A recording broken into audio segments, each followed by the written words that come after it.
अजीत पवार ने यूपी के मुख्यमंत्री योगी आदित्यनाथ के बटेंगे तो कटेंगे वाले बयान से दूरी बना ली है। उन्होंने कहा, कुछ बाहरी लोग इस तरह के बयान देते हैं। महाराष्ट्र के लोग सांप्रदायिक भावना बनाए रखने पर जोर देते हैं। भाजपा नेता योगी आदित्यनाथ बुधवार को महाराष्ट्र में महायुति उम्मीदवार के पक्ष में रैली कर रहे थे। इतना ही नहीं, महाराष्ट्र के डिप्टी सीएम ने अपने उम्मीदवार नवाब मलिक के प्रति एक बार फिर से खुले समर्थन का इजहार किया। पीएम मोदी द्वारा महायुति उम्मीदवार के समर्थन में रैली किए जाने के सवाल पर अजीत पवार ने कहा कि बारामती में उन्हें किसी अन्य रैली की जरूरत नहीं है।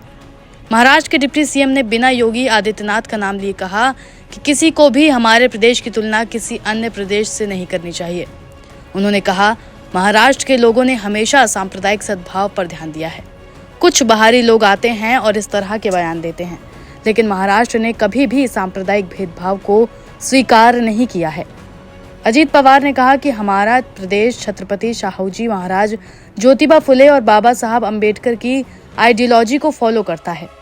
इस दौरान अजीत पवार ने अपने पार्टी उम्मीदवार नवाब मलिक के प्रति भी समर्थन जताया। उन्होंने कहा कि वो नवाब मलिक के लिए भी प्रचार करेंगे। मलिक को ईडी ने मनी लॉन्ड्रिंग केस में गिरफ्तार किया था।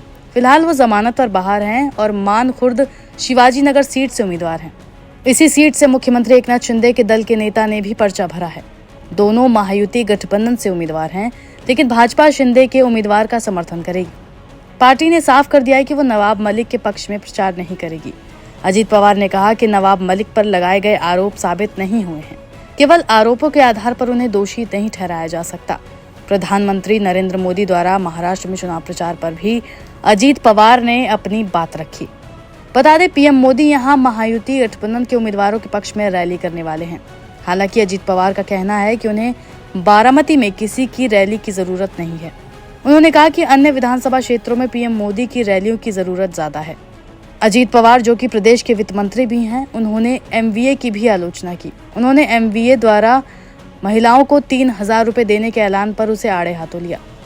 अजीत पवार ने कहा कि इसके लिए 90,000 करोड़ रुपए की जरूरत होगी। इसके अलावा एमवीए ने हर माह 4,000 रुपए बेरोजगारों को देने का भी ऐलान किया। इससे भी प्रदेश पर 40,000 करोड़ का भार बढ़ेगा। बता दें कि इसके अलावा नेता सदाभाऊ खोट ने भी एनसीपी प्रमुख शरद पवार के खिलाफ आपत्तिजनक टिप्पणी की थी, जिस पर अजीत पवार खूब नाराज हुए थे। अजीत पवार ने कहा था कि शरद पवार को लेकर की गई सदाभाऊ खोट की टिप्पणी बर्दाश्त नहीं की जाएगी।